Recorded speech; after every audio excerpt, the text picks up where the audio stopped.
Merci. Merci aux organisateurs de m'avoir invité pour parler des événements extrêmes et des points de bascule sur les surfaces continentales. Donc, je travaille à Grenoble, à CNRS.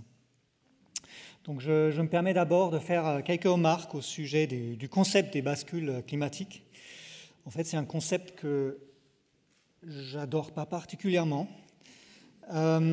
Alors, vous voyez une carte ici avec un article récent dans Science. Avec un article récent dans Science qui montre un certain nombre de points de bascule proposés, ou des éléments de bascule. En fait, un point de bascule, c'est la question à quel moment du réchauffement est-ce qu'on va passer dans cette bascule. Bien, donc un nombre d'éléments de bascule ont été proposés. On voit l'Amazonie, les mountain glaciers, les glaciers de montagne, l'Arctique, l'Antarctique, etc. Donc, vous en avez pléthore. Et en fait, ce concept des points de bascule, ce n'est pas toujours très bien défini. Et de ce point de vue-là, et à cause de cette raison-là, pas forcément très utile pour la décision publique, pour la communication, pour la compréhension et pour la discussion scientifique. Il est souvent plus utile d'évaluer vraiment des questions individuelles, de l'irréversibilité d'un changement, de son caractère abrupt et de l'auto-amplification et du potentiel de surprise que recèle ce genre d'événements potentiels. Et c'est bien pour ça que dans le rapport du GIEC, dans le récent rapport du GIEC de 2021, on a évité de parler beaucoup de tipping point, mais plutôt de cette analyse en termes de potentiel de changement abrupt, d'irréversibilité et de ce qui va arriver. Donc j'ai extrait du tableau du rapport de 2021 les éléments de bascule ou des événements d'irréversibilité des continents et des calottes de glace. Donc il y a la forêt tropicale en Amazonie notamment qui peut s'assécher et donc il y a une rétroaction potentielle positive qui amplifie cet assèchement et qui pourrait amener à une perte de cette forêt, combinée évidemment à des facteurs humains comme la déforestation qui est évidemment qui n'aide pas du tout et qui est très forte. La forêt boréale qui, à sa limite sud, peut dépérir et à sa limite nord peut s'étendre. Quand ça se réchauffe, les zones climatiques migrent dans une certaine limite. Le carbone des pergélisols, je vais en dire un peu plus. La calotte du Groenland, Annie en a déjà parlé, et la calotte de l'Antarctique de l'Ouest. Donc, la question est toujours, est-ce qu'il y a un changement abrupt possible? Est-ce que c'est irréversible? Bien, et puis, vous trouverez dans ce rapport, je ne vais pas rentrer dans les détails, cette évaluation plus fondamentale que de dire c'est un tipping point, etc. Bien, alors dans les modèles de climat, la représentation des changements abrupts et ou irréversibles est problématique. C'est problématique parce qu'il s'agit souvent de processus qui ne sont pas ou mal représentés, comme la fonte abrupte du pergélisol, dont je vais parler tout à l'heure, comme un des exemples que je connais relativement bien. L'instabilité mécanique des calottes de glace, la végétation dynamique, ce sont des processus qui ne sont pas forcément extrêmement bien représentés dans les modèles de climat, entre autres parce qu'il s'agit de processus qui sont souvent à très petite échelle ou locales. Et des modèles de climat, ils ont une résolution spatiale qui ne permet pas forcément de les représenter correctement. Et comme ces points de bascule, ces changements abrupts et irréversibles, on n'en a pas encore vu énormément récemment, en tout cas, heureusement. La calibration des modèles aussi pour représenter correctement ces modèles, elle est difficile ou impossible, puisqu'on n'a pas de précédent historique. Dernier mot là-dessus, c'est que ce déclenchement des événements abrupts, des changements irréversibles, il peut être lié à des événements extrêmes qui, comme Robert l'a dit, ne sont pas forcément toujours extrêmement bien représentés non plus. Voilà. Néanmoins, dans le rapport de synthèse du GIEC, il y a ce genre d'évaluation très macro-échelle des risques de bascule ou de changement irréversible et abrupt. Donc vous voyez ici à droite, j'ai entouré en vert ils appellent ça « reasons for concern ». Alors je ne sais pas comment on traduit ça en français, des raisons d'inquiétude à très grande échelle liées à des événements singuliers. Donc c'est ce qu'on peut identifier un peu à ces événements de bascule, si on veut. Et la couleur, donc la verticale, c'est la température, changement par rapport à l'ère pré-industrielle, donc on est déjà avec le 2 degrés, comme on a déjà dit, et puis bon, ça peut aller plus loin. Et la couleur indique le niveau du risque. Donc le risque très, très élevé, évidemment en couleur plus sombre, et quand tout va bien, c'est en blanc. Et donc on prend la grosse barre à droite, entourée là, on est déjà dans une zone où le risque de certains événements abrupts et irréversibles de ces changements n'est plus nul. On y est déjà dedans aujourd'hui. Voilà. Mais on va regarder ça un peu plus en détail. Comme j'ai dit, je vais rentrer maintenant plus sur le pergélisol et sur les calottes de glace comme exemple que je connais un peu moins mal que d'autres. Donc le pergélisol, ou permafrost en anglais, c'est le sol gelé en permanence. La température moyenne annuelle est en dessous de 0, donc à un moment, vous avez le sol qui va être gelé en permanence, en profondeur. À la surface, vous avez ce qu'on appelle la couche active qui dégèle en été, parce qu'en été, il peut faire chaud en Sibérie, en Alaska, au Canada. Et donc vous avez ce genre de paysage que vous voyez là, avec parfois beaucoup de glace dans le sol, que vous voyez en bas à gauche sur la figure. La glace qui s'est accumulée parce qu'il pleut, mais ça gèle, cette pluie elle gèle et puis ça fait de la glace en excès. Bien, l'idée est très simple. Pardon. Je peux revenir là ou pas? Non, je ne peux pas. L'idée est très simple. Vous avez de la végétation qui pousse dessus, c'est une région froide. Quand la végétation meurt en automne, ça tombe au sol. Le sol est froid, donc ça ne va pas se décomposer. Donc il y a de la matière organique qui va s'accumuler. La matière organique, c'est du CO2 capté, parce que la végétation, elle fait de la photosynthèse, et justement, elle retire du CO2 de l'atmosphère. Donc vous avez du CO2 capté qui s'est accumulé pendant des dizaines de milliers d'années dans ces régions. Et l'idée est simple, vous réchauffez ça, il y a de la vie dans les sols qui se réveille, qui va décomposer cette matière organique relativement rapidement et émettre. Donc là, il y a un changement irréversible possible, irréversible dans le sens où ça a mis des dizaines de milliers d'années à s'accumuler et ça peut éventuellement se décomposer dans un laps de temps beaucoup plus court. Et en fait, ces pergélisols des hautes latitudes, c'est un réservoir géant de carbone. C'est comparable, donc vous avez la petite flèche qui vous montre le niveau de la quantité de carbone, ça se mesure en milliards de tonnes de carbone, donc c'est supérieur à ce qu'on trouve aujourd'hui sous forme de CO2 dans l'atmosphère. Donc potentiellement, il y a de quoi amplifier le changement climatique. Vous décomposez cette matière organique, vous l'émettez sous forme de CO2 ou méthane, et donc ça amplifie encore. Bien. Alors, quand il y a 20 ans, on parlait de cette rétroaction positive du pergélisol, on n'en savait vraiment pas grand-chose, on pouvait lire tout et n'importe quoi, c'était une grande inconnue. La communauté scientifique a travaillé beaucoup ces 10-15 dernières années pour améliorer cet état des connaissances. Il y a un consensus qui émerge aujourd'hui pour dire que c'est un processus lent quand même, cette décomposition.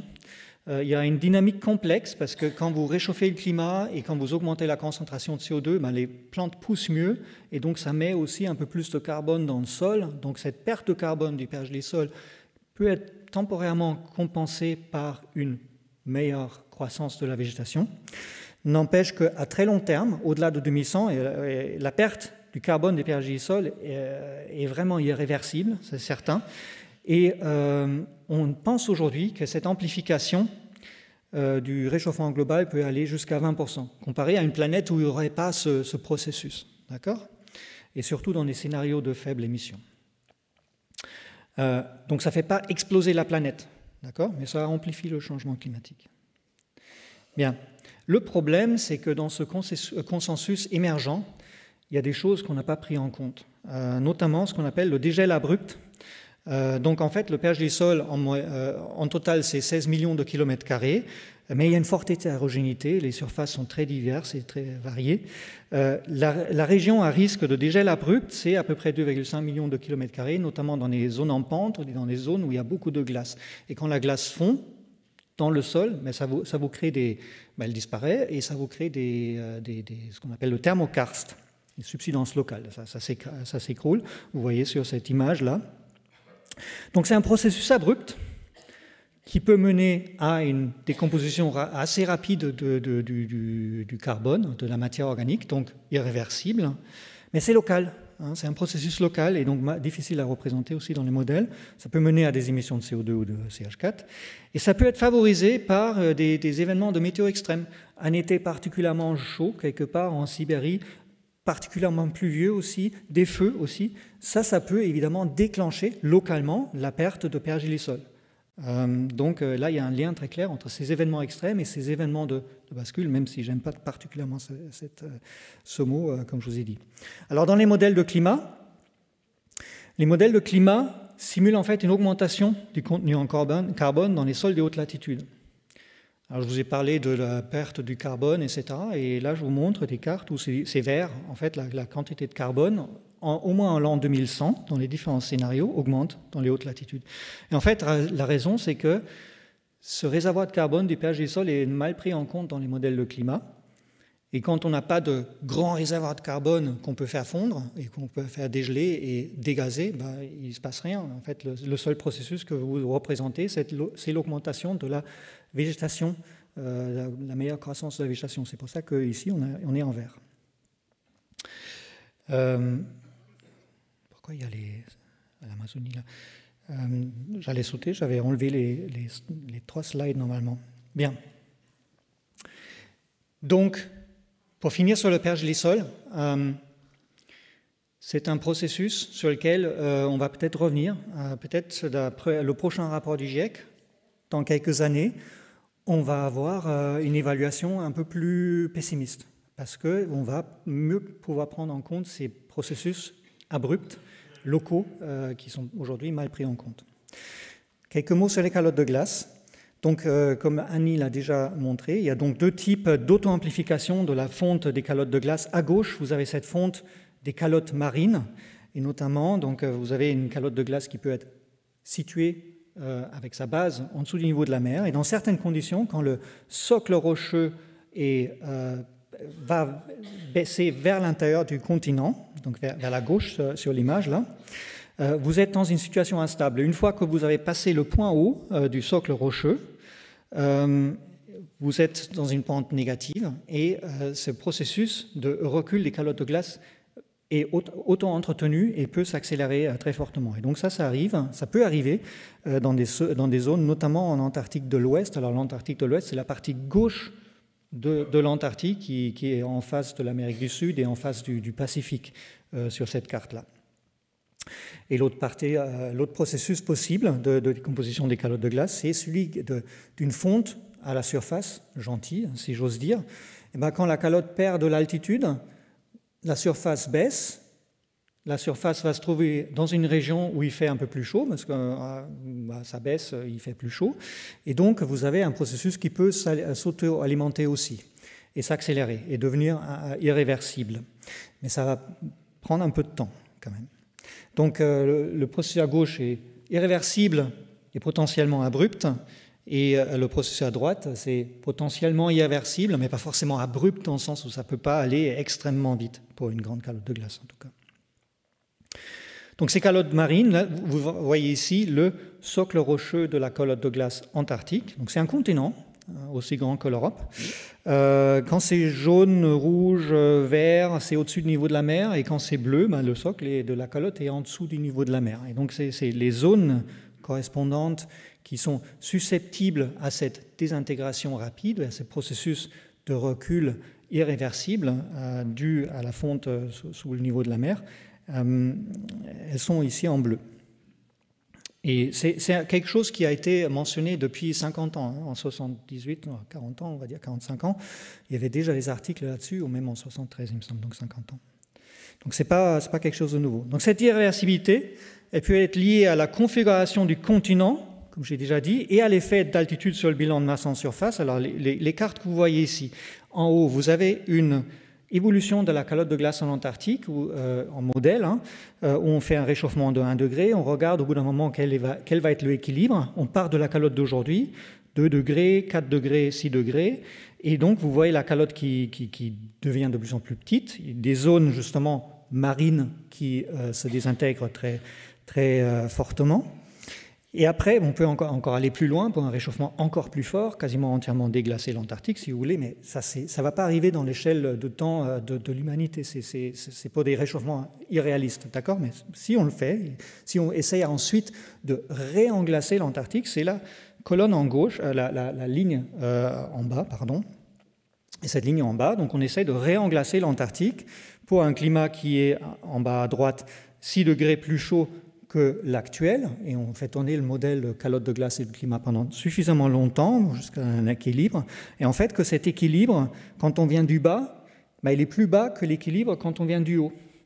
Et donc il y a cette hystérésie, ce qu'on appelle, cette irréversibilité dans l'existence des calottes de glace liées à ces processus qu'on a mentionnés. Et donc vous allez jusqu'à la gauche, et si vous revenez jusqu'à un réchauffement de 1 degré, si vous comparez la partie basse à la partie haute du transparent, vous voyez que vous n'avez pas au même état de la calotte de glace.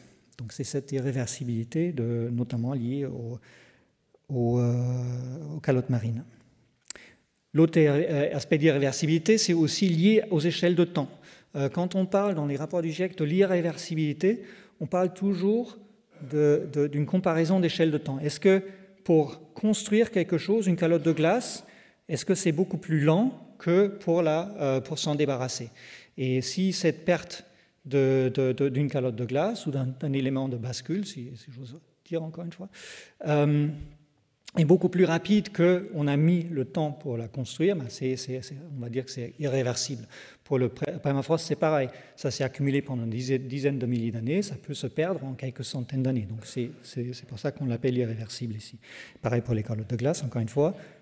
Dans le temps, donc entre 150 000 ans et aujourd'hui, la croissance a été très lente. C'est la pente qui descend ici, donc c'est en termes de niveau des mers. La perte, à partir de la fin de la période glaciaire, était beaucoup plus rapide. Voilà. Et ces événements de perte des calottes de glace, elles peuvent être, encore une fois, liées à des événements extrêmes. Vous avez ici des graphiques qui montrent des événements de la participation à la fonte, à la surface d'une calotte de glace, dû à ces rivières atmosphériques, des événements de fort transport de humidité et de chaleur venant des latitudes plus basses vers l'Antarctique, qui sont rares, qui sont des événements extrêmes, et qui peuvent, j'ai fini là, qui peuvent causer une grande partie de la fonte totale en surface, et déstabiliser ensuite des zones côtières d'une calotte de glace et initier ce recul local. Voilà. Dernière chose, on parle souvent, plutôt dans les rapports du GIEC, des événements à faible probabilité ou à probabilité inconnue et à fort impact. Donc, dans un cas pour l'Antarctique, où on se trouverait dans un scénario d'émission très élevé, donc on n'a pas de chance, sensibilité climatique élevée, donc le climat réagirait plus fortement au CO2 qu'on imagine, donc pas de peau, et déclenchement de la grande échelle d'instabilité des calottes de glace, donc pas de bol. Si tout se conjugue, d'accord, on peut arriver à une perte de l'Antarctique ou une augmentation du niveau de la mer jusqu'à 15 mètres en 2300. Mais ça, c'est vraiment une conjugaison de facteurs négatifs, de facteurs qui vont tous dans le même sens, qui est peu probable, mais on n'arrive pas vraiment à estimer cette probabilité. Elle est probablement faible, mais il y a ce concept de incertitude profonde quand on n'a vraiment pas la capacité d'estimer la probabilité. Et donc, pour la prise de décision publique, c'est quand même une information importante de savoir qu'on ne peut pas l'exclure et on ne sait même pas vraiment calculer la probabilité d'un tel événement. Voilà, donc j'en ai fini. Merci.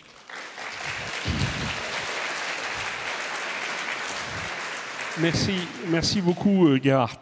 Alors, il y a beaucoup de questions autour de repréciser des termes temporels, les termes abrupts, les termes lents, et puis le terme irréversible aussi qui suscite un certain nombre de questions. Donc, est-ce que tu pourrais essayer de passer un tout petit peu de temps pour nous réexpliquer les échelles de temps considérées dans ces événements dits abrupts ou de basculement? Oui, tout à fait. Alors, tout dépend de l'échelle de temps. On va tout remettre à l'échelle de temps humaine. C'est ça qui nous intéresse particulièrement. D'accord ?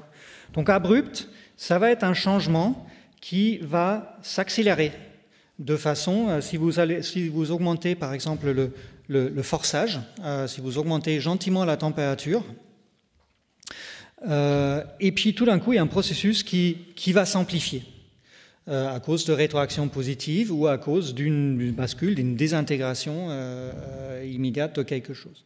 Donc ça, c'est ce qu'on appelle ces événements abrupts.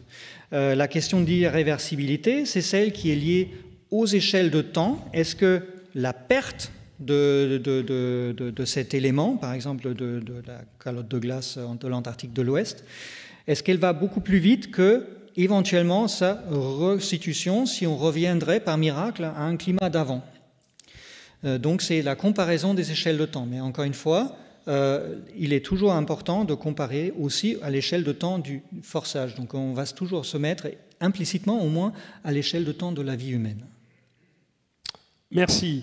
Alors, aussi des questions liées à la fonte donc, que tu as évoquée, donc du pergélisol. Alors, la première, c'est du fait de l'émission de méthane en quantité importante, en plus du CO2, la fonte du pergélisol n'est-elle pas le principal risque de basculement à court terme? Et une question qui est un peu liée, pourquoi les modèles ne prennent-ils pas en compte le dégazage de la matière organique dégradée, mais simulent bien la croissance de la végétation? Oui, alors, les modèles le prennent en compte. Ce qui n'est mal représenté dans les modèles de climat, c'est des effets locaux, comme la création de l'affaissement du sol lorsque la glace dans le sol, présente dans le sol fond, et qui peut ensuite accélérer la fonte parce qu'on va dénuder des parties du sol qui n'ont pas été exposées à la chaleur, et ensuite ça accélère. Donc ces processus-là sont mal pris en compte, mais le dégel du pergélisol et la décomposition de cette matière organique, il est pris en compte dans les modèles de climat, sauf qu'on pense qu'il y a certains processus liés à ce dégel abrupt qui sont pour l'instant mal pris en compte. Et donc l'évaluation dans le rapport du GIEC, elle dit très clairement, on arrive à un consensus, on estime telle possibilité d'augmentation d'émissions de CO2 à longue échelle de temps, notamment au-delà de 2100, mais si un jour on réévalue ça, il est probable que des nouvelles évaluations et l'évolution de la science va peut-être nous donner dans l'avenir une réponse un peu moins optimiste, si j'ose dire. Merci. Alors la dernière question, et je ne suis pas sûr qu'on y réponde tout de suite, mais elle a quand même trait à l'accès aux données. Donc il y a deux parties dans cette question. Il y a une partie qui est de donner aux gens la possibilité d'avoir les meilleurs sites où on peut récupérer des données publiques. Donc ça, je pense qu'on peut le faire, soit le mettre un jour sur notre site ou à la fin du congrès, donner cette information, ou ça le sera peut-être s'il y a des publications qui sont liées au congrès. Alors l'autre, c'est est-ce que les instabilités politiques, en particulier les guerres, compliquent l'accès à des données dans certaines régions du globe? C'est, je pense, un point important. Ça c'est certain. J'ai beaucoup de collègues qui ont travaillé pendant des dizaines d'années dans l'Arctique russe, et la climatologie, elle a besoin de séries temporelles longues. C'est absolument critique. Faire une observation un jour quelque part, en termes de climatologie, ça nous apporte très peu d'informations. Donc les séries temporelles longues sont extrêmement importantes. Et en France, on a cette chance d'avoir une structuration de la recherche qui permette ces observations longues et financées dans le temps. Et donc la situation en Russie est absolument dramatique pour ce genre de situation, ça c'est évident, oui. C'est-à-dire que les scientifiques russes ne publient plus de données ou surtout, on ne peut plus vraiment travailler avec eux. Enfin, il y a beaucoup de collègues allemands et des Français aussi qui allaient régulièrement en Russie pour faire des observations à long terme et qu'on ne peut plus faire aujourd'hui. Bon. Une dernière question qui est sur les conséquences sur certains pays. Donc, est-ce qu'il y a des pays qui sont plus à risque? On peut supposer que les pays côtiers peuvent être plus à risque. Et quels sont-ils? Quels sont les pays qui vont être les premiers affectés par ces événements Ça concerne le changement climatique graduel, ça concerne les extrêmes, ça concerne les points de bascule, si on veut utiliser ce concept. C'est toujours les pays les plus vulnérables sont toujours ceux qui ont le moins contribué au réchauffement. Donc ça, c'est dans les régions pauvres que les populations sont les plus vulnérables, et ça aussi, ça se trouve très clairement dans le rapport du GIEC. Écoute, merci Gerhard, et merci à tous. Je passe la parole à Antoine.